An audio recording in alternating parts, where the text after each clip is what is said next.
George Washington is called the father of the nation. John Adams passed treachery legislation. The famous Thomas Jefferson bought Louisiana. Under James Madison, War of 1812 began. And the Monroe Doctrine was by James Monroe. John Quincy Adams built canals that flow. Know that Andrew Jackson led the common man's cause. Martin Van Buren shunned war at all costs. Lost William Harrison, he died in bed. So then John Tyler filled in instead.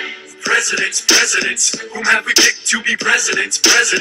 Let's see, throughout America's history, who's made it into the presidency? James Polk was an underdog, first dark horse. Zachary Taylor elected cause he fought in wars. California admitted by Millett Fillmore. Franklin Pierce on a law book, his oath he swore. Moreover, James Buchanan saw the state seceding. Abraham Lincoln brought slaves to freedom. Believe Andrew Johnson bought Alaska. So we pick up with the causes of the Civil War, and one of the first causes is actually the admittance of new states. And the question is whether these new states are going to be free or they're going to be slave. Now, we know the problem of slavery exists from the time of the Constitution, and this problem goes over for more than 60 years, and by the time of the Civil War, the bubble is ready to burst, as you can see from that image there. You should know that state. That is Missouri. And Missouri wants to come in. It's a territory at this point. It wants to have slavery. But the question is whether Northern representatives are actually going to allow Missouri to have slavery, and many say no. So create some tension, because the southern states, it's a no-brainer. They want to have Missouri in as a slave state. But they got to wait. You know, the big fear amongst southern states is that they're going to eventually lose control in the Senate and the House, and they think that all new states are going to be free.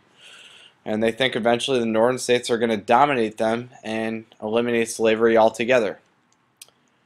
Eventually, however, you know, it's still early on in the game, so North and South, they come to an agreement known as the Missouri Compromise.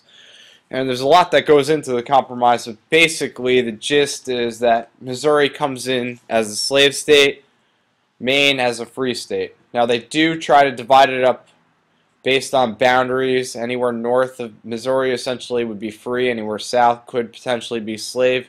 It doesn't work in the long run, but it's a temporary agreement. However, the South is not going to be too pleased. You know, one of the major differences between the North and the South is the Northerners have been industrializing, Southerners have not, and they're still very much dependent on those cash crops.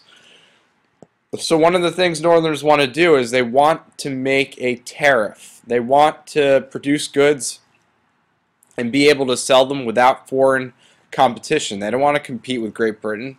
They don't want to compete with France.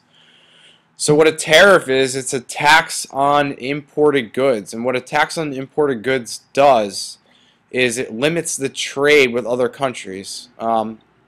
It brings up the cost of products from other countries, and that way the American products are a little bit cheaper and people will want to buy those American products.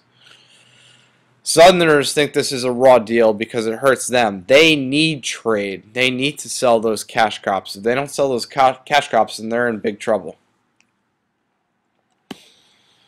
And this is the first time we hear the word secession. Now, secession is thrown out by South Carolina. Coincidence? I don't think so. South Carolina is actually the first state to leave when it comes time to the Civil War. They're seen as kind of a troublemaker in this whole Civil War process. Why? They're the leader. They lead the secession movement. And one of the things they suggest with the tariff initially is nullification.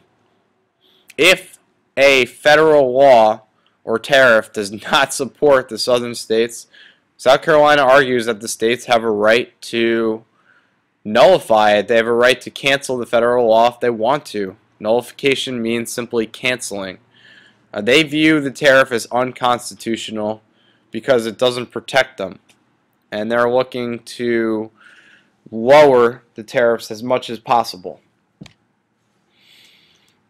Andrew Jackson comes in and he says there's no way possible I'm going to allow South Carolina to tell me what to do.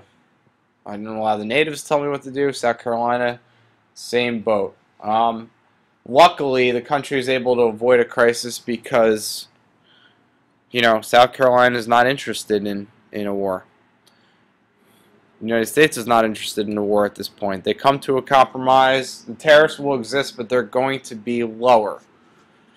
Now, there's a short, interesting clip here from Ignite Learning. You're going to watch it, and thereafter, there's going to be a Zondel game briefly on, you know, what I just mentioned.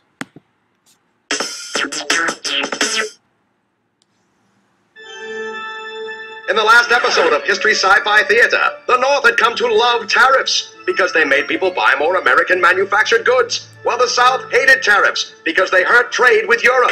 And now, this week's episode. In the dark recesses of his underground laboratory, Dr. Regional Division transmogrifies North-South tensions into the Tariff of Abominations. It's alive! Southerners fear the tariff, Run for your lives!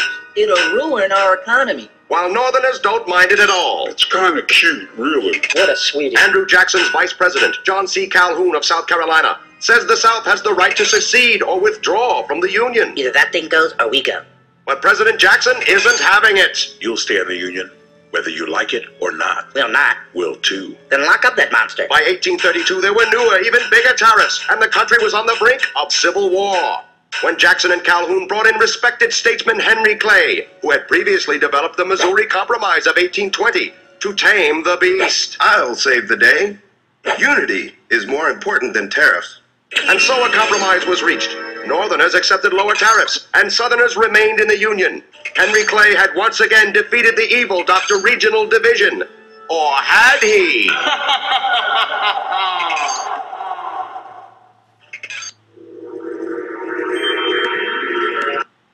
Alright, you get the point, but as you know from the map of the United States, there's going to be more states that are coming in, and there's going to be this debate continuing of whether there should be slaves or whether, you know, these new states should come in as free. And eventually what will happen is the North will be able to take control of the Senate, it will be able to take control of the House, and the northern states will be able to elect Abraham Lincoln without even a southern state voting for him, without any electoral votes in the southern states for Abraham Lincoln.